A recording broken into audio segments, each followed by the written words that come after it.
Alternative to the gym for someone who thinks it sucks ass. I mean, there's so many. You could go hiking. You could go rucking, which I think is just hiking with a weighted vest on. So you could do that. You could go swimming. I could name all these different options. Like you could go cycling. You could do home workouts. You could get like equipment and have it at your house. You could, I mean, right? Like I think we're going to assume they mean strength training sucks ass. But I like the way you position that because some people really don't like the gym experience. Yeah. I mean, you could do calisthenic style training, gymnastic style training. Yeah. Let me even lead you a little. Let me lead you a little here.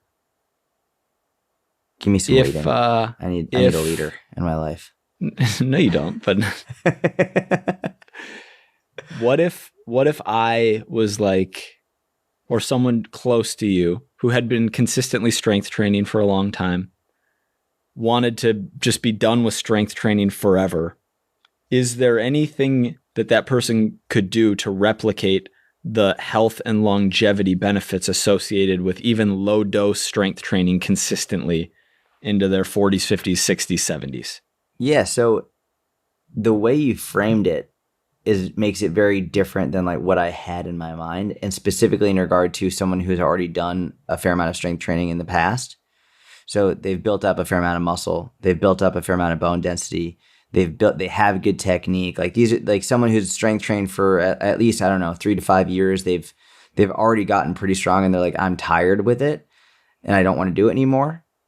I would give that person a very different recommendation probably than someone who just has never strength trained ever and is super weak and like just they need to do it, right? So for the person who's already done it for a while, I would say like you could literally do it 1 to 2 times a week for 20 to 30 minutes max and you're fine. Like you could do you could do like 8 total sets over an entire week and you're good. Maybe even less, maybe even like 6 sets, depending on what you're doing. But 1 like set per body part?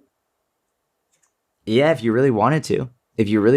But I mean, even like I'm thinking more from like deadlift, 1 to 2 sets, squats, 1 to 2 sets, chin-ups, couple sets, right? Like you don't need too much. And the point I'm trying to make is once you've already built up the muscle and the bone density and the strength, you don't need to keep chasing maximal strength forever, and you don't need to have a super rigorous routine. True. You could even structure it rather than on a 7-day week, you could cycle it on a 10-day week type thing, which is a lot of what more advanced lifters will do as they get stronger and stronger and stronger. And an intermediate lifter could do that for their lifestyle strength training routine. So once like every like 10 days, getting 2 training sessions in would be fantastic.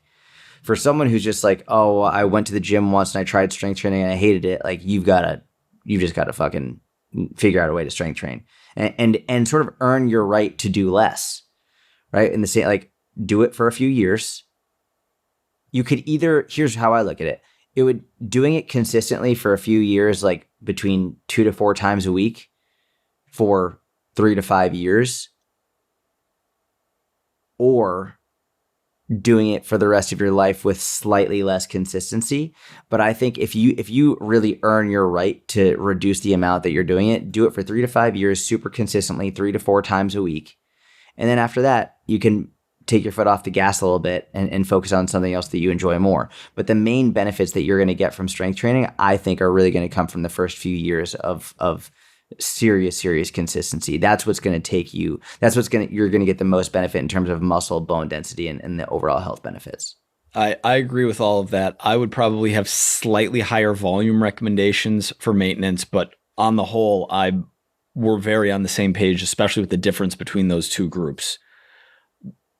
Either way, what I'm going to say to this person, or maybe I'm not going to say it to this person, but I'm going to say it to everyone here on this podcast, because it's more general and I feel like I can be more blunt, is like, I'm going to read it again. Alternative to the gym for someone who thinks it sucks ass.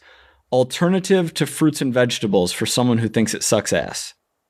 Alternative to water for someone who thinks it sucks ass. And these are all like more common than you'd think that people have aversions to and don't want to eat or do or drink or whatever.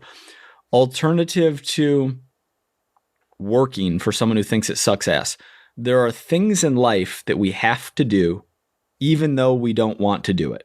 There are things, and we all have natural strengths and weaknesses and things that we enjoy more than others. And those are different for each of us, but we need to do the things, at least some of the things that we don't want to do because they're necessary if you don't want to suffer the consequences of not doing them. And suffering the consequences of not ever strength training are, on average, earlier death, earlier bone breaks in life, the strength decreases and how that bleeds into what you're going to be able to do in your 60s and 70s relative to someone who continues to strength train to that age. Like, who's to say that we know what we should do based on what we want to do too? Like, just because we don't want to do something doesn't mean we shouldn't do it. There are a lot of things that I don't want to do that I have made myself do that make my life better. And so this is definitely one of those for me, which is Nike, just do it.